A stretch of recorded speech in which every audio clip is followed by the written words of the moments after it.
당신은 아마도 지금까지 잘못된 상식 속에서 살아왔을지도 모릅니다. 자위는 부끄럽고 나이가 들면 특히 40세를 넘기면 그만두어야 한다는 말 익숙하시죠? 그러나 아무도 말해주지 않았던 진실이 있습니다. 60세 이후의 자위는 단순한 욕구 해소를 넘어 삶의 질을 지키는 분기점이 될 수 있다는 사실입니다. 저는 30년 넘게 중장년 남성들의 건강을 돌봐온 비뇨기과 전문의 김세준입니다. 현재 국내 대학병원에서 남성 건강에 관한 연구를 지속하고 있으며 그동안 수많은 환자들을 만나왔습니다. 이들이 겪는 고통은 병 자체보다는 몰랐기 때문에 시작된 경우가 많았습니다. 자위를 둘러싼 부끄러움과 편견, 잘못된 정보들은 수많은 남성들의 삶의 기둥을 무너뜨려 왔습니다. 많은 노년 남성들은 자위를 잘못된 방식으로 하거나 아예 중단해버리는 경우가 많습니다. 하지만 자주 하느냐, 어떤 자세로 하느냐, 어떤 마음가짐으로 하느냐는 단순한 습관을 넘어 호르몬 분비, 심장 기능, 심지어 뇌 건강까지 영향을 주는 중요한 문제입니다. 자위는 단순한 쾌락의 행위가 아닙니다. 잘못된 자위 습관은 발기력 저하, 전립선 이상, 우울감 등 다양한 건강 문제를 악화시킬 수 있습니다. 반대로 올바른 방법으로 자위를 하면 테스토스테론 수치를 높이고 숙면을 유도하며 혈관 건강을 지키는 데도 도움이 됩니다. 이는 단순히 혼자만의 시간이 아닌 몸 전체의 기능을 유지하고 삶의 에너지를 지켜내는 뇌 기반의 건강 습관입니다. 이제 저는 60세 이상 남성이라면 누구나 미리 알았어야 할 자위에 관한 7가지 중요한 사실을 차근차근 말씀드리려 합니다. 하지만 그 전에 스스로에게 한 가지 질문을 던져보세요. 당신의 평범한 일상 속에 잃어버린 건강과 활력을 되찾을 수 있는 열쇠가 숨어 있다면 당신은 그것을 그냥 지나치시겠습니까? 지금부터 들으실 내용은 향후 10년, 아니 남은 인생의 방향을 완전히 바꿔놓을지도 모릅니다. 만약 아직 구독하지 않으셨다면 지금 바로 구독 버튼과 알림 설정을 눌러주세요. 중장년 남성을 위한 과학적이고도 현실적인 건강 이야기를 앞으로도 계속 전해드릴 예정입니다. 그리고 오늘의 내용에 공감이 되신다면 댓글에 숫자 1, 그렇지 않다면 숫자 0을 남겨주세요. 여러분의 참여가 더 나은 콘텐츠를 만드는데 큰 힘이 됩니다. 대부분의 남성들이 몸에 문제가 생기고 나서야 비로소 알게 되는 첫 번째 진실부터 말씀드리겠습니다. 오랜 시간 동안 익숙하게 반복해온 자위 습관이 60세 이후에는 서서히 당신의 몸을 해치고 있을 수 있다는 사실입니다. 사소해 보이는 그 습관 하나가 실제로는 건강 전체에 지대한 영향을 줄 수 있으며 결국은 큰 대가로 돌아올 수 있다는 점을 먼저 짚고 넘어가야 합니다. 첫 번째 비밀은 바로 이것입니다. 무의식적으로 반복되는 자위는 감각 저하와 발기 기능의 약화로 이어질 수 있다는 것입니다. 이 이야기는 많은 남성들이 누구에게도 털어놓지 못하고 속으로만 끙끙 앓는 문제입니다. 저 역시 수십 년간 진료실에서 수백 명의 중장년 남성들을 만나며 이들의 조심스러운 고백을 수없이 들었습니다. 그들은 하나같이 조용히 고개를 떨군 채 진료실에 들어왔고 말수는 적고 눈빛에는 머뭇거림이 가득했습니다. 상담이 조금씩 풀리다 보면 결국 조심스레 묻게 됩니다. 혹시 자위는 하고 계신가요? 그러면 대부분의 환자들은 짧은 정적 후 이렇게 말합니다. 네, 하긴 하는데 별로 느낌이 없어요. 혹은 요즘은 이 방식으로 하지 않으면 끝내기가 힘들어요. 가장 인상 깊었던 말은 이런 것이었습니다. 이젠 몸이 감각을 잊어버린 것 같아요. 이들이 미처 알지 못했던 사실은 수십 년 동안 아무 생각 없이 반복했던 자위 습관이 신체 기능에 문제를 일으키고 있었다는 점입니다. 빠르게 끝내는 데에만 집중하고 항상 같은 자세와 움직임, 그리고 지나치게 자극적인 영상을 통해 자위를 해온 결과 몸은 긴장한 상태로 자위를 기억하고 그 방식에만 반응하도록 조건화되었습니다. 이것은 단순한 버릇이 아니라 신경계에 뿌리 깊게 새겨진 하나의 조건 반사 반응이 된 것입니다. 가장 큰 문제는 우리 뇌가 이러한 패턴을 너무도 쉽게 익힌다는 사실입니다. 뇌는 반복되는 자극을 자동화하는 데 매우 능숙하기 때문에 일정한 방식의 자위에만 반응하도록 훈련되어 버립니다. 이렇게 되면 감각은 점차 무뎌지고 발기력은 약해지며 같은 자극으로는 예전만큼의 만족을 얻지 못하게 됩니다. 결국 점점 더 강한 자극, 더 극단적인 방법을 찾아 나서게 되죠. 그 결과 현실 속 파트너와의 관계는 어색해지고 감정적인 교류가 어려워지며 관계 자체를 회피하게 됩니다. 시간이 지날수록 정서적인 거리감은 커지고 몸의 문제를 넘어서 마음까지 다치는 악순환이 시작되는 것입니다. 저는 그런 고립 속에서 자존감을 잃고 수치심과 좌절 속에 우울감에 빠진 남성들을 수도 없이 보아왔습니다. 하지만 희망이 없는 것은 아닙니다. 이들 대부분은 몸이 완전히 망가진 것이 아니라 단지 잘못된 방식으로 반복 훈련되어 있었던 것뿐입니다. 이러한 자위 패턴은 특히 포르노 영상에 의해 유도되고 강화되며 다음 단계의 문제로 연결되기 쉬운 매우 위험한 습관이 될 수 있습니다. 이러한 잘못된 자위 습관은 결국 발기부전으로 이어질 수 있으며 더 나아가 사정지연 혹은 사정불능과 같은 심각한 성기능 장애로 발전할 수 있습니다. 이 문제들은 결코 드물거나 예외적인 병이 아닙니다. 생각보다 많은 남성들이 혼자서 그리고 조용히 이런 문제를 겪고 있습니다. 더 안타까운 점은 이 모든 고통이 대부분 자신도 모르는 사이에 스스로 만든 결과라는 사실입니다. 오랫동안 반복된 잘못된 습관이 몸을 그렇게 만들어버린 것이죠. 여기서 반드시 기억해야 할 중요한 진실이 있습니다. 이렇게 몸과 신경계를 특정 자극에만 반응하도록 훈련시켜 놓고 그 상태를 방치하게 되면 결국 상실하는 것은 단지 성기능 하나에 그치지 않습니다. 자신감, 타인과의 연결감, 그리고 삶에 대한 열정까지 천천히 사라져 버리게 됩니다. 스스로와의 관계마저 멀어지고 자기 몸을 만지는 것조차 꺼리게 되며 외부와의 소통도 점점 줄어듭니다. 심지어는 초기 기억력 저하로 이어지는 경우까지 보았습니다. 이처럼 잃어버리는 것은 침실 속에서의 한순간이 아니라 일상 그 자체입니다. 눈빛이 흐려지고 걸음걸이에 힘이 빠지며 거울을 바라보는 태도에서도 점점 자기를 잃어가는 모습을 확인하게 됩니다. 하지만 저는 지금 누군가를 비난하려는 것이 아닙니다. 지금 이 순간이야말로 깨어나야 할 때입니다. 기쁜 소식은 신경계는 회복될 수 있다는 사실입니다. 몸은 얼마든지 다시 배울 수 있고 새로운 자극에 반응할 수 있습니다. 단, 이를 위해서는 먼저 인식이 바뀌어야 하고 인내가 필요하며 기존과는 전혀 다른 방식의 접근이 요구됩니다. 자위 자체가 문제가 되는 것이 아닙니다. 문제는 인식 없이 기계적으로 반복되는 자위입니다. 이는 마치 운전대도 잡지 않은 채 엑셀을 밟고 달리는 것과 같습니다. 어느 순간 벽에 부딪히게 되고 그 충돌로 인한 손상은 회복하는 데 훨씬 더 많은 시간이 걸리게 됩니다. 그리고 많은 이들이 놓치고 있는 더 조용하지만 치명적인 또 하나의 위험이 있습니다. 그것은 바로 자위를 완전히 끊어버리는 것입니다. 의외로 60세 이후 자위를 전혀 하지 않게 되는 경우가 많은데 이는 몸 안의 기능과 균형을 무너뜨리는 또 하나의 원인이 될 수 있습니다. 다음 이야기에서는 왜 자위를 완전히 멈추는 것이 오히려 건강을 침묵 속에서 서서히 무너뜨리는 이유가 되는지를 말씀드릴 예정입니다. 지금까지의 이야기에 공감하신 분들이라면 댓글에 숫자 1을 남겨주세요. 여러분의 참여는 다음 이야기를 계속 이어가는 힘이 됩니다. 이제 두 번째 비밀로 넘어가겠습니다. 자위는 전립선의 우혈과 염증을 줄여주는 역할을 합니다. 몇 해 전 제가 진료실에서 만났던 한 남성 환자가 기억납니다. 이름은 정민수 씨였습니다. 그 당시 정민수 씨는 68세였고 조용하면서도 자존심이 강한 분이었습니다.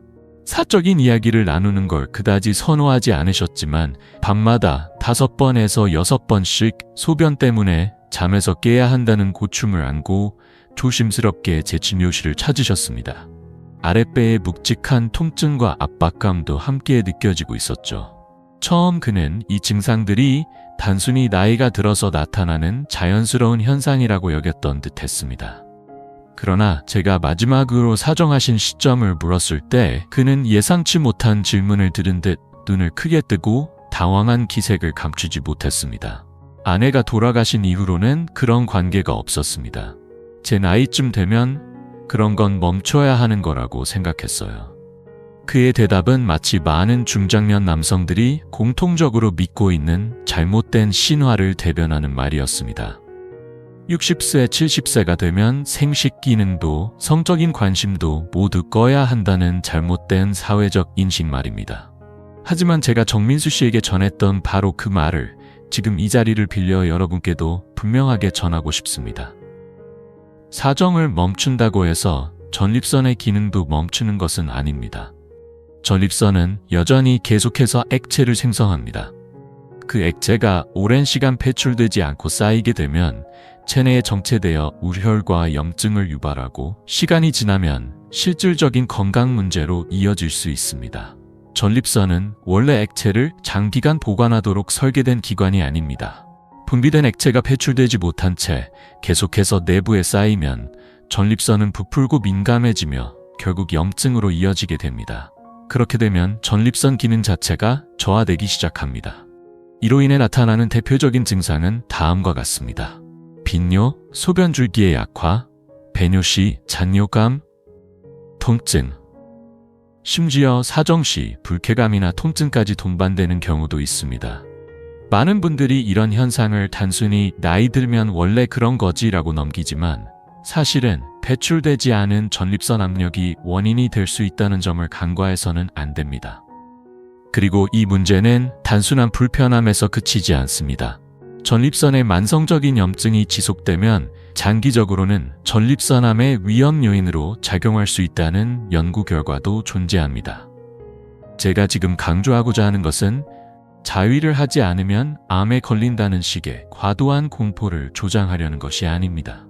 다만 자주 사정하는 습관은 전립선 내부의 염증성 환경을 줄이고 나아가 전립선 건강을 유지하는 데 도움이 된다는 점은 명확한 과학적 사실이라는 것입니다. 실제로 이와 관련해 하버드 대학교의 연구에서도 하버드 대학교에서 진행된 대규모 연구 결과는 많은 것을 시사합니다. 약 3만 명의 남성을 수년간 추적 조사한 끝에 나온 통계에 따르면 한 달에 최소 21회 이상 사정한 남성들이 그렇지 않은 남성들보다 전립선암 발병률이 눈에 띄게 낮다는 결과가 확인되었습니다. 이건 단순한 가설이나 추측이 아니라 실질적인 수치와 근거가 뒷받침된 명확한 데이터입니다. 다시 정민수 씨의 사례로 돌아가 보겠습니다. 그는 몸 안에서 어떤 일이 일어나고 있었는지에 대한 설명을 듣고 나서야 비로소 스스로를 돌보는 방향으로 삶의 방향을 조금씩 전환하기 시작했습니다. 오랫동안 멈춰 있었던 자신과의 연결, 그리고 건강에 대한 관심이 다시 열리기 시작한 거죠.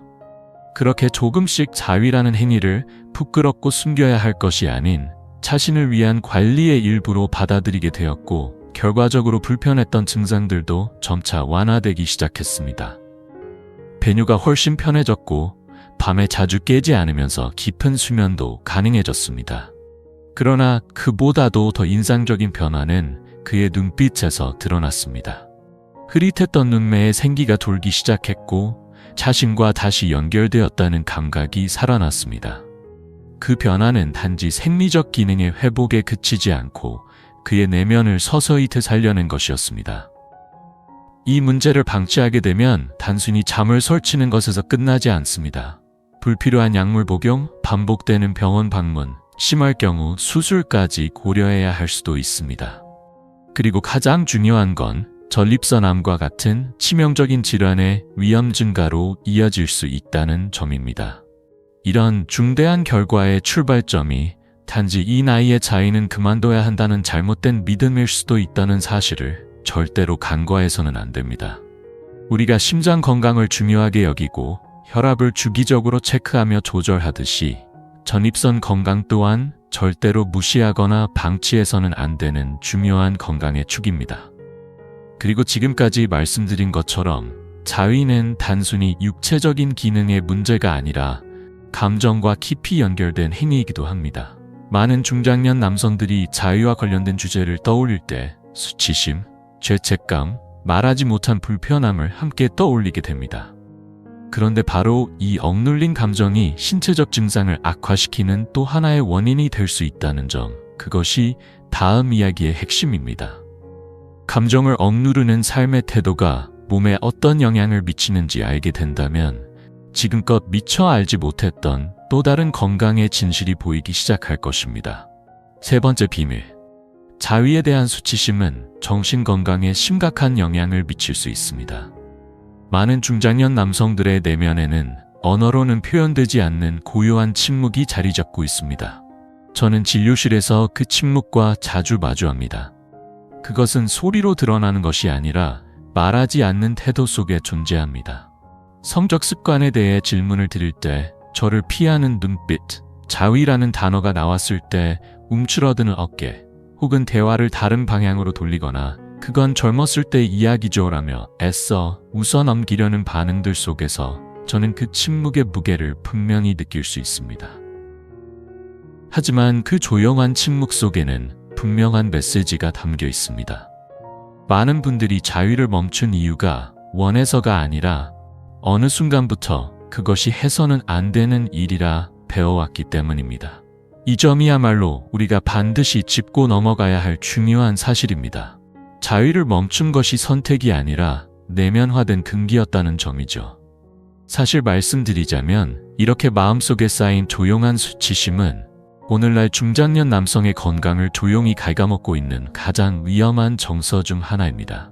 수십 년 동안 자위는 더럽고 나약하고 부끄러운 행위로 교육되어 왔습니다. 어릴 적의 조롱, 질책, 어른들의 눈치, 종교적 억압, 그런 감정들은 시간이 지나도 쉽게 사라지지 않습니다. 오히려 뇌와 신경계에 깊숙이 새겨져 지금 이 순간까지도 어떤 행동이나 감정에 대한 왜곡된 반응을 만들고 있는 것입니다. 그 결과 우리는 육체적인 접촉에 대한 본능적인 그리움이 있음에도 불구하고 손을 내미는 것 자체에 죄책감을 느끼며 점점 더 자신과 멀어지게 됩니다.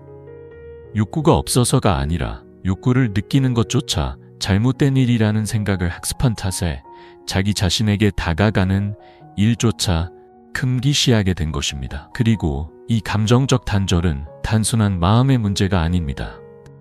실제 생물학적 반응과도 연결되어 있습니다. 많은 분들이 모르고 계시지만 자위를 포함한 건강한 성적적 접촉은 정신 건강 유지에 실질적인 도움을 주는 중요한 행위입니다. 자위는 스트레스 호르몬인 코르티솔의 수치를 조절하고 기쁨과 동기부여를 주는 도파민을 활성화시키며 신뢰와 유대감을 높여주는 옥시토신의 분비를 촉진합니다. 더 나아가 수면, 기분, 인지 기능까지 다양한 신체적 요소에 긍정적인 영향을 미칩니다. 하지만 이 모든 자연스러운 치유 과정에 수치심이라는 감정이 걸림돌이 됩니다. 수치심은 근육을 긴장시키고 스트레스를 유발하며 뇌 속에 죄책감이라는 고리를 만들어냅니다. 이 고리는 곧 만성 스트레스로 이어지며 우울증, 불안장애, 심장질환, 면역력 저하, 심지어는 치매와의 연관성까지도 보고되고 있습니다. 저는 한번 72세의 이혼한 남성 환자를 진료한 적이 있습니다. 겉보기엔 특별한 질환도 없었고 복용하는 약도 없었습니다. 하지만 그는 분명히 지쳐 있었고 무기력했으며 사회적으로 고립된 상태였습니다. 그는 조용히 말했습니다. 그런 건 다 지난 이야기인 줄 알았어요. 그의 말 속에는 단순히 성적 접촉이 사라졌다는 사실보다 자기 자신을 잃어버린 데 대한 슬픔이 담겨 있었습니다. 그래서 우리는 아주 천천히 시작했습니다. 약물도 없었습니다. 특별한 치료도 없었습니다. 다만 죄책감 없이, 기대감 없이 다시 자기 몸과 부드럽게 연결되도록 돕는 간단한 연습이 전부였습니다. 며칠도 아니고 몇 주 후 그분의 자세가 달라졌습니다. 움츠러들었던 어깨가 펴지고 눈빛에 다시 온기가 돌기 시작했습니다. 그는 자기 자신에게 조금씩 돌아오고 있었습니다. 않다고요. 그렇게 테스토스테론은 점점 줄어들고 몸과 마음은 동시에 무기력해지기 시작합니다. 하지만 희망은 있습니다. 그 기능은 사라진 것이 아니라 잠들어 있을 뿐이며 다시 불러낼 수 있습니다. 정민수 씨의 이야기처럼 변화는 아주 작고 조용한 연결에서 시작될 수 있습니다. 그는 깊은 잠을 자게 되었고 얼굴엔 미소가 돌아왔으며 실제로 혈압도 눈에 띄게 내려갔습니다. 완벽하게 모든 것이 회복된 것은 아니었습니다. 그러나 그는 다시 스스로와 연결되었고 그 순간부터 생기와 활력이 서서히 되살아나기 시작했던 것입니다. 우리가 흔히 간과하는 사실 중 하나는 수치심이 얼마나 교묘하게 삶의 색을 빼앗아가는지에 대한 인식입니다. 수치심은 우리가 더 이상 살아있을 이유가 없다고 느끼게 만듭니다. 늙었다, 이제 끝났다는 속삭임은 사실 외부가 아니라 내면에서 조용히 자라난 절망일지도 모릅니다. 하지만 진실은 이렇습니다. 당신은 결코 늦지 않았습니다. 나이가 몇이든 몸과 마음을 친절하게 존중하며 의미 있게 만지는 행위는 언제든 다시 시작될 수 있는 것입니다. 그리고 이 연결이 다시 회복되는 순간 몸은 서서히 반응하기 시작합니다. 만약 수치심 하나만으로도 인간을 이렇게까지 무기력하게 만들 수 있다면 반대로 호르몬의 균형과 긍정적인 성적 에너지가 회복되었을 때 우리 안에 어떤 변화가 일어날지는 충분히 상상할 수 있을 것입니다. 이제 다음 이야기로 넘어갈 시간입니다. 네 번째 통찰은 대부분의 남성이 전혀 예상하지 못하는 진실에 대한 이야기입니다. 테스토스테론은 단순히 나이 때문에 감소하는 것이 아닙니다. 그것은 우리 내면의 에너지 흐름, 생기, 그리고 성적 본능과의 연결이 끊어질 때 훨씬 더 빠르게 줄어듭니다. 우리가 자연스러운 노화라고 생각해온 많은 변화들이 사실은 단절과 무관심, 수치심에서 비롯된 것일 수 있습니다. 테스토스테론은 단지 생식 기능을 조절하는 호르몬이 아닙니다. 활력, 근육, 자신감, 사고의 유연성, 감정의 안정성까지 삶의 전반에 영향을 미치는 핵심 에너지의 원천입니다. 그리고 이 중요한 호르몬은 반드시 누군가와 함께해야만 자극받는 것이 아닙니다. 혼자일 때조차도 자신과의 연결 속에서 충분히 자극될 수 있습니다. 이는 모든 남성이 반드시 알아야 할 사실이며 특히 60세 이상 남성들에게 더더욱 필요한 메시지입니다. 수치심 없이, 의심 없이 당당하게 이 진실을 받아들이는 것, 그것이 바로 새로운 삶의 시작입니다. 지금까지의 이야기에서 당신이 무언가를 느끼셨다면 댓글에 숫자 2를 남겨주세요. 당신의 공감은 다음 이야기로 이어지는 중요한 다리가 되어줄 것입니다. 이제 다섯 번째 이야기로 이어가겠습니다. 아마 이번 이야기는 당신의 오래된 상식을 송두리째 흔들지도 모릅니다. 테스토스테론 수치가 계속해서 떨어지게 되면 몸은 점점 생리적 자원을 다른 곳으로 돌리기 시작합니다. 혈류는 줄고 에너지는 절전 모드로 전환되며 근육량은 감소하고 복부 지방은 늘어납니다. 수면의 질도 점차 나빠지고 삶의 윤곽을 이루던 내면의 불꽃은 점차 희미해져갑니다. 이 모든 변화는 단순히 나이 들었기 때문이 아닙니다. 몸이 더 이상 생기를 유지할 필요가 없다고 스스로 판단한 결과일 뿐입니다. 저는 한 환자를 기억합니다. 정영철 씨 73세. 은퇴한 소방관으로 과거에는 누구보다 강인한 인상을 풍기던 분이셨습니다. 처음 병원에 오셨을 때는 어깨가 축 처지고 눈빛도 흐려져 있었습니다. 요즘은 그냥 느리게 살아요라고 담담히 말씀하셨지만 혈액검사 결과를 보면 테스토스테론 수치는 기준치에 가까스로 걸쳐 있는 상태였습니다. 성생활에 대한 질문을 드렸을 때 그는 고개를 저으며 말했습니다. 이젠 그럴 이유도 없는 것 같아요. 바로 이 생각, 이 인식이야말로 진짜 위협입니다. 나이가 문제가 아니라 자신이 여전히 살아있는 존재라는 사실을 외면하기 시작하는 그 순간부터 모든 기능이 서서히 꺼지기 시작합니다. 그래서 저는 영철 씨가 다시 스스로와 연결될 수 있도록 도왔습니다. 누구와 함께할 필요도 없고 부끄러워할 이유도 없는 그저 현재의 감각에 집중하면서 자신에게 다가가는 간단한 연습들이었습니다. 작은 호흡, 간단한 움직임, 감정을 억누르지 않고 수용하는 연습이었죠. 몇 달이 지나자 놀라운 변화가 찾아왔습니다. 단순히 호르몬 수치가 회복된 것만이 아니라 그의 자세, 목소리, 표정, 걸음걸이까지 달라졌습니다. 화이트 트레이닝을 다시 시작하셨고 대화를 나누는 도중에도 눈빛에서 에너지가 반짝였어요. 그는 다시 자신을 되찾고 있었습니다. 몸은 주어진 자극에 반응하게 되어 있습니다. 스스로를 외면하면 테스토스테론도 줄어듭니다. 하지만 의도를 담아 자신의 몸에 정성스럽게 다가가면 뇌는 이렇게 말하기 시작합니다. 이 기능은 아직 필요하다. 그리고 그렇게 꺼졌던 시스템은 다시 서서히 깨어납니다.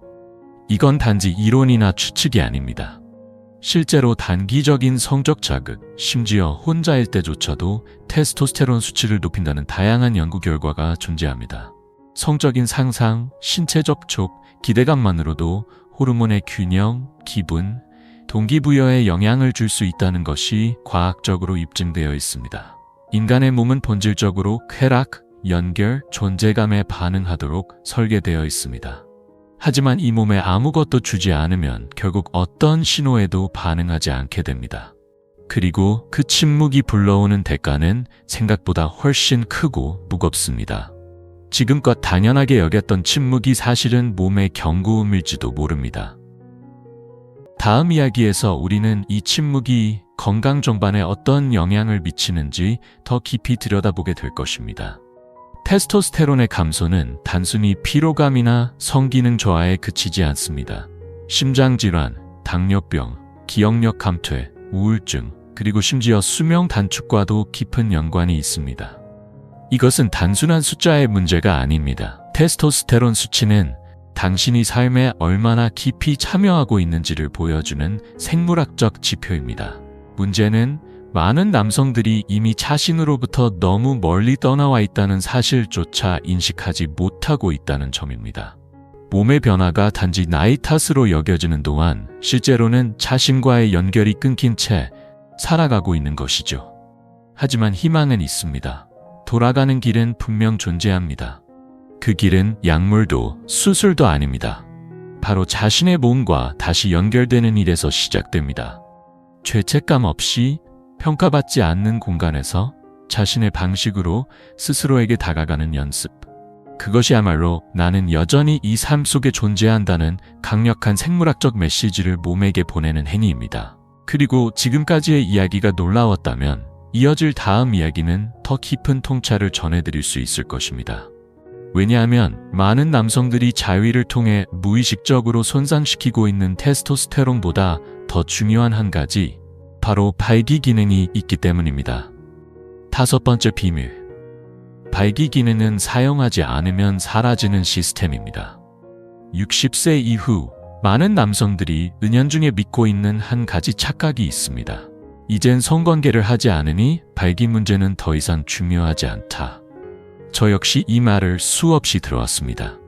마치 나이가 들었으니 성기능도 자유롭게 종료되어야 한다는 듯한 태도죠. 그러나 의사들이 충분히 명확하게 설명하지 않는 진실이 하나 있습니다. 발기 기능은 단지 성행위와만 연결된 것이 아닙니다. 그것은 혈류, 신경 건강, 심혈관 기능, 그리고 전반적인 수명과도 밀접하게 연결된 신체의 핵심 시스템 중 하나입니다. 제가 예전에 만난 김영수 씨는 60부세였고 건강하고 지적인 분이었습니다. 하지만 그는 지난 5-6년 동안 한 번도 발기를 경험하지 못했다고 말했습니다. 기능이 사라진 게 아니라 그럴 이유가 없다고 느껴졌기 때문에 스스로 종료한 것이었습니다. 아내는 먼저 세상을 떠났고 다시 연애를 할 생각도 없었기에 성적인 기능 자체를 더는 필요하지 않다고 여긴 것입니다. 하지만 그의 몸은 그런 결정을 기다려주지 않았습니다.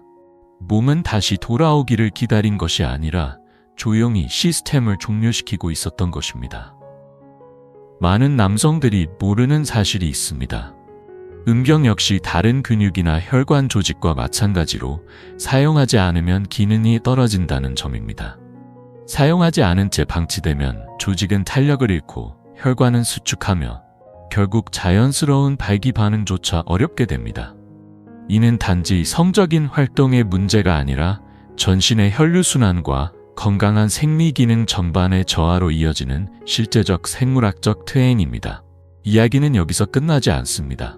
다음 이야기에서는 이 기능을 되살릴 수 있는 실질적이고 과학적인 방법에 대해 다뤄보겠습니다. 여전히 몸은 당신이 돌아오기를 기다리고 있습니다. 발기 기능이 멈춘 채 오랜 시간 방치되면 음경 조직 내 혈관은 점점 딱딱해지고 산소 공급은 현저히 줄어듭니다. 이렇게 되면 미세한 손상이 누적되면서 섬유화 현상이 일어나고 시간이 지날수록 조직의 유연성은 사라지며 결국 나중에 다시 사용하고 싶어도 예전처럼 반응하지 않게 됩니다. 중요한 것은 이 변화가 나이 때문이 아니라 사용하지 않았기 때문이라는 사실입니다. 바로 이 지점부터 진짜 대가가 시작됩니다. 규칙적인 발기가 멈추면 음경 내 평활근이 점차 위축되기 시작합니다.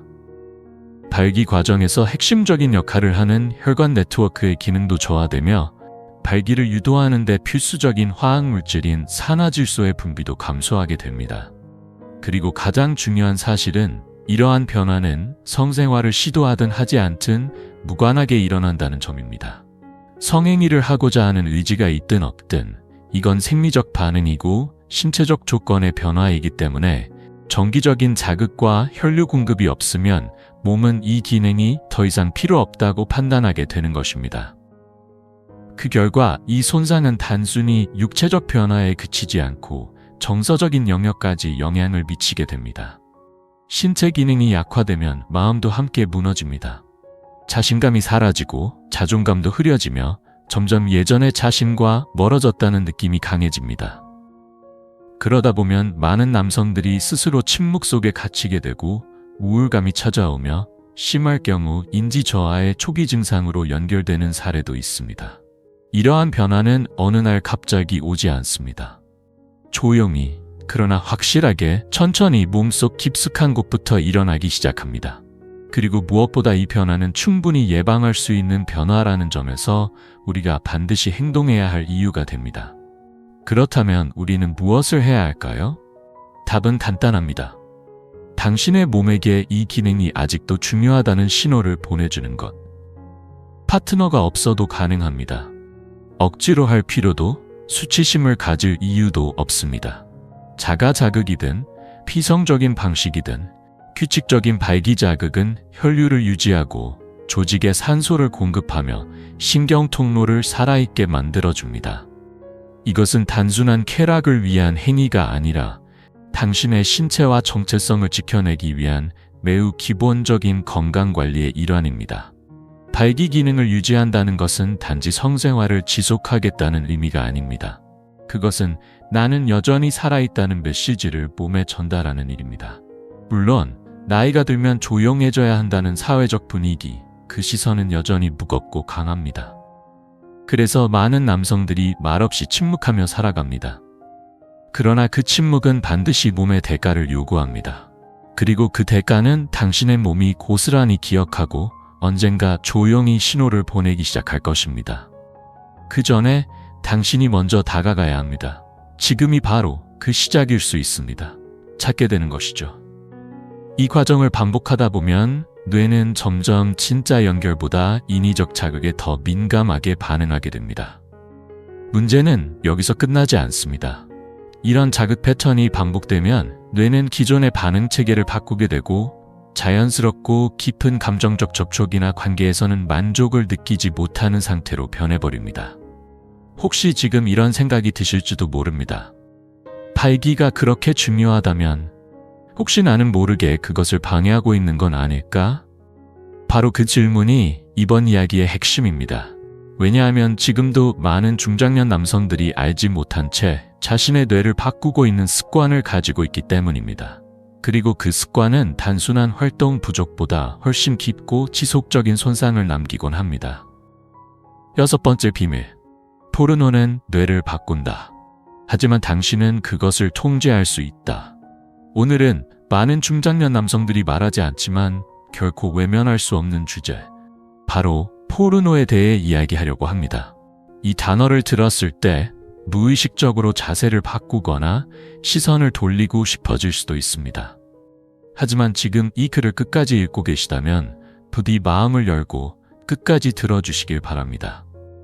이 이야기는 단지 성에 관한 것이 아니라 당신의 뇌와 몸, 그리고 당신 자신에 대한 인식을 바꿔줄 수 있는 매우 중요한 내용이기 때문입니다. 저는 60대, 70대의 남성분들이 진료실에서 조용히 그리고 솔직하게 고백하는 모습을 자주 목격합니다. 아직도 가끔 포르노를 봅니다. 중독은 아닌데 그게 아니면 아무런 감각도 없으니까요. 이런 말씀을 하시는 분들의 공통점은 대부분 혼자 살거나 이혼을 했거나 배우자를 먼저 떠나보낸 분들이 많다는 점입니다.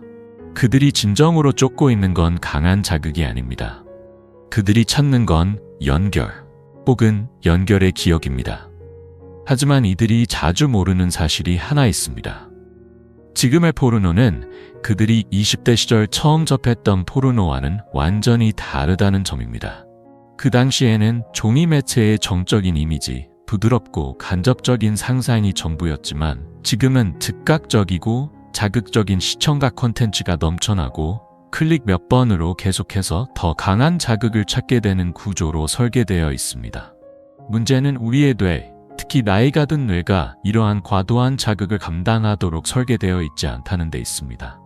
포르노를 볼 때 뇌에서는 도파민이라는 신경 전달 물질이 분비됩니다.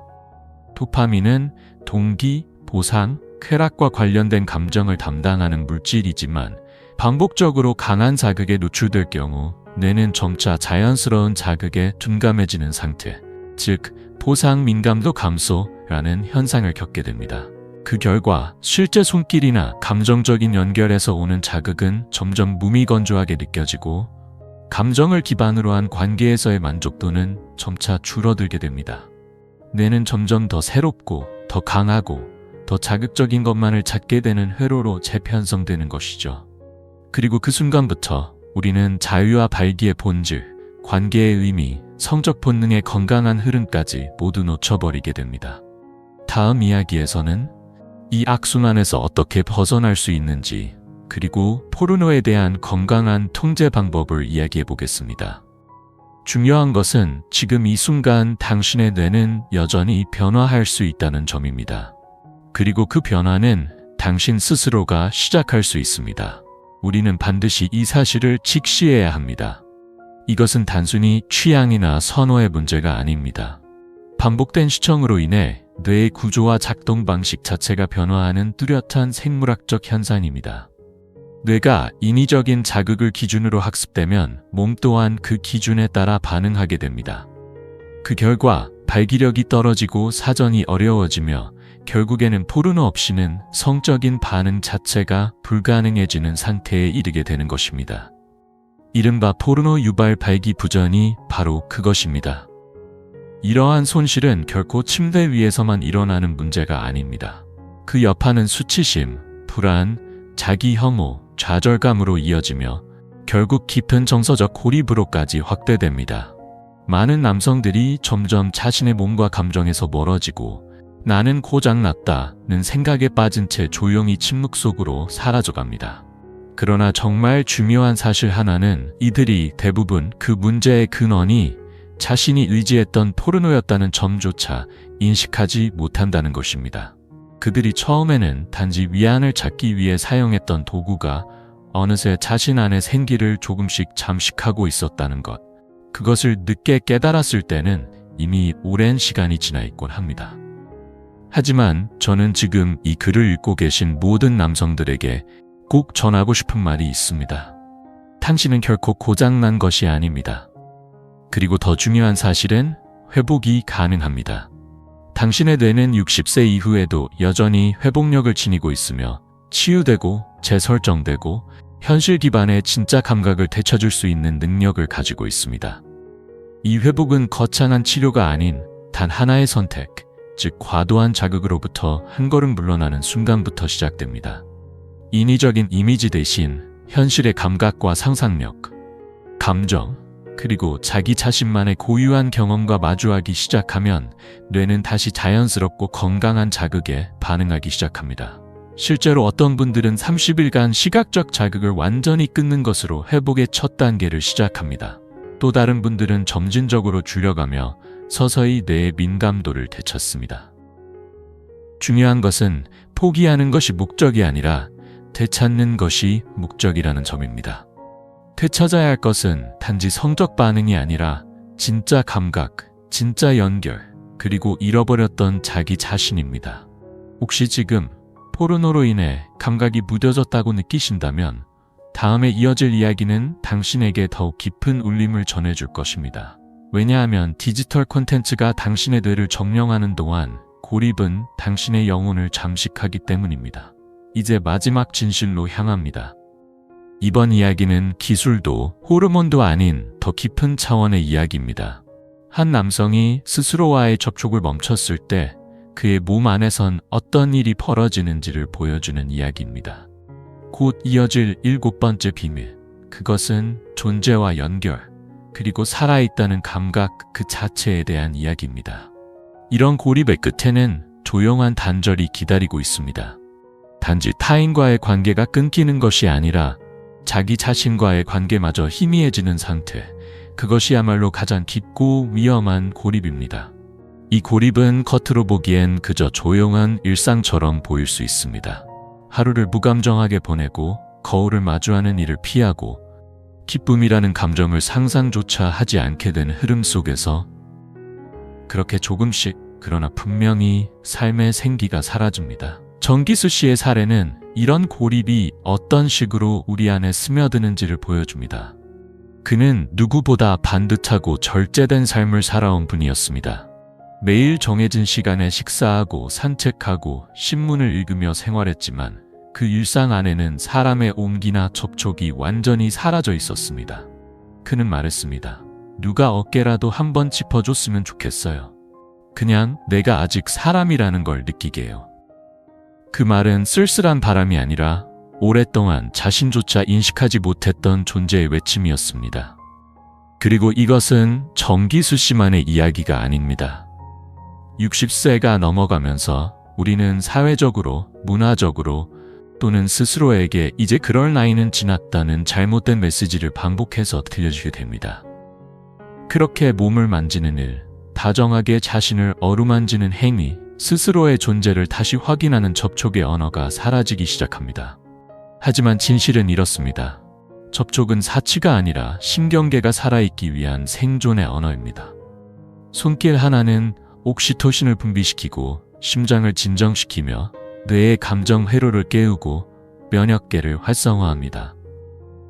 접촉이 단절되면 우리의 몸은 그것을 위협으로 인식하고 생명 유지 시스템 전체가 보이지 않게 무너지기 시작합니다.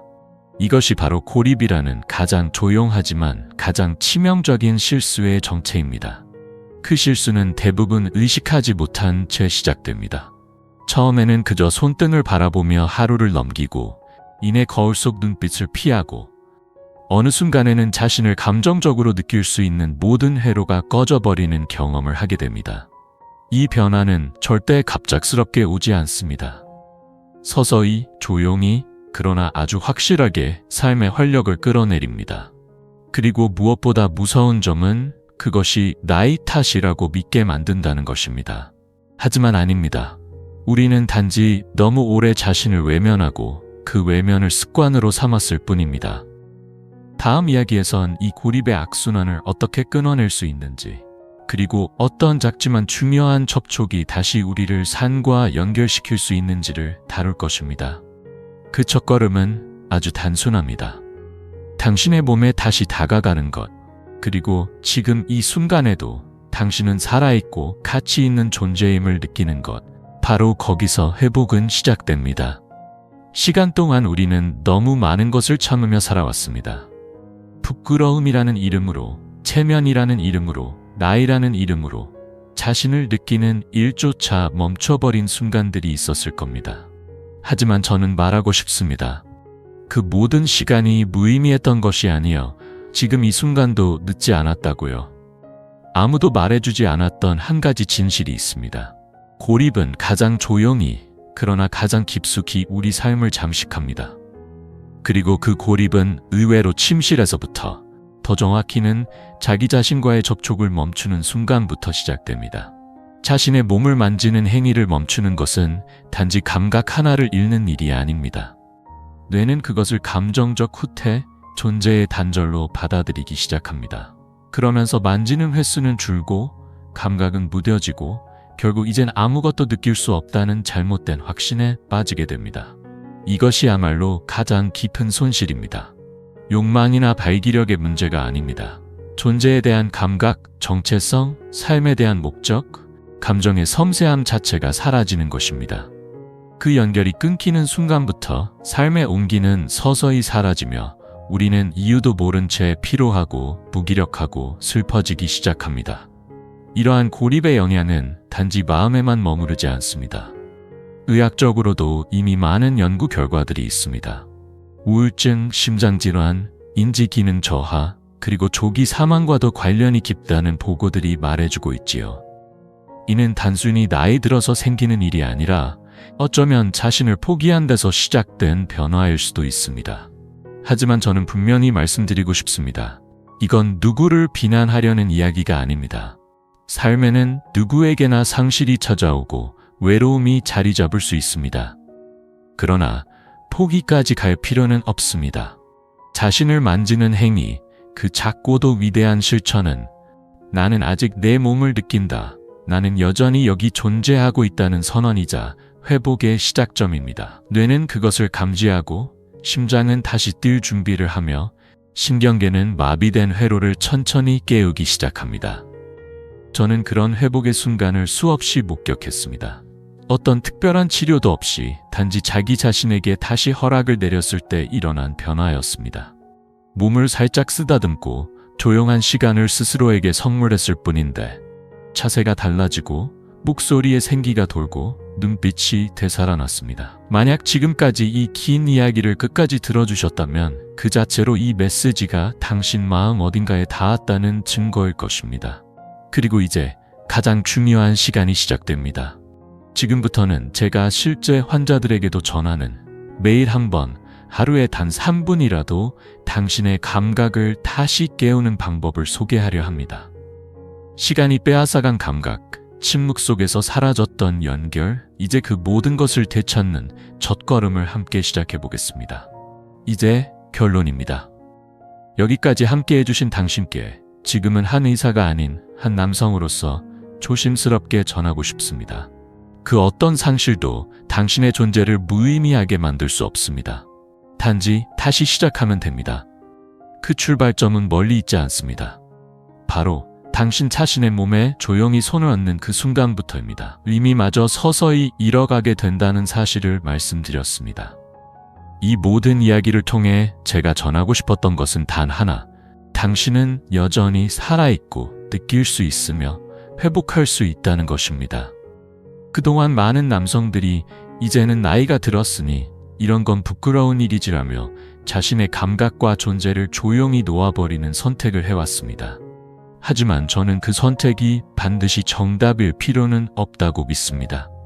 세상이 침묵을 요구할 때일수록 우리는 더욱더 자기 자신과의 진실한 연결을 되찾아야 합니다.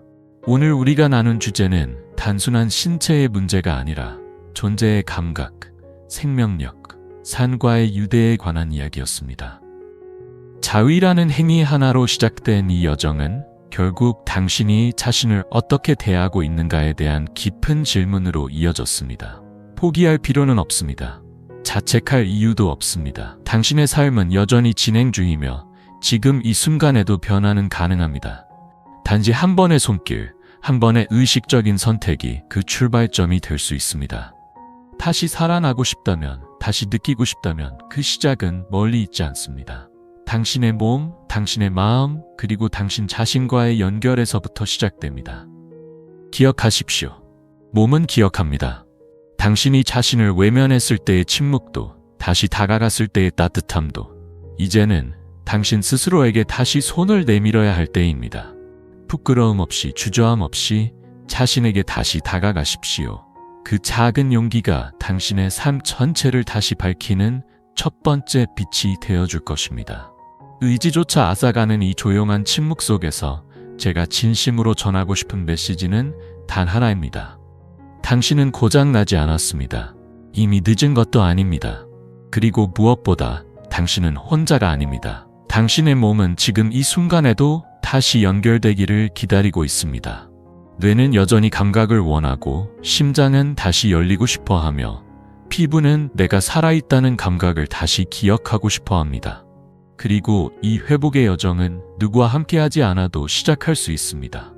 당신 자신에게서 시작되는 작지만 강력한 선택 하나면 충분합니다. 그 선택은 더 이상 움츠러들지 않고 자신의 몸에서 기쁨을 느끼는 것을 부끄러워하지 않으며 나이 들었으니 당연하다는 사회의 거짓말에 자신을 덮어버리지 않는 것입니다. 당신은 지워지지 않았습니다. 당신은 지금도 분명히 여기에 존재하고 있으며 그 사실 자체가 무엇보다 중요합니다. 그래서 저는 많은 환자들이 다시 삶을 시작할 준비가 되었을 때 약도 죄책감도 아닌 존재하는 시간을 제안합니다. 그것이 바로 제가 황금 루틴이라고 부르는 연습입니다.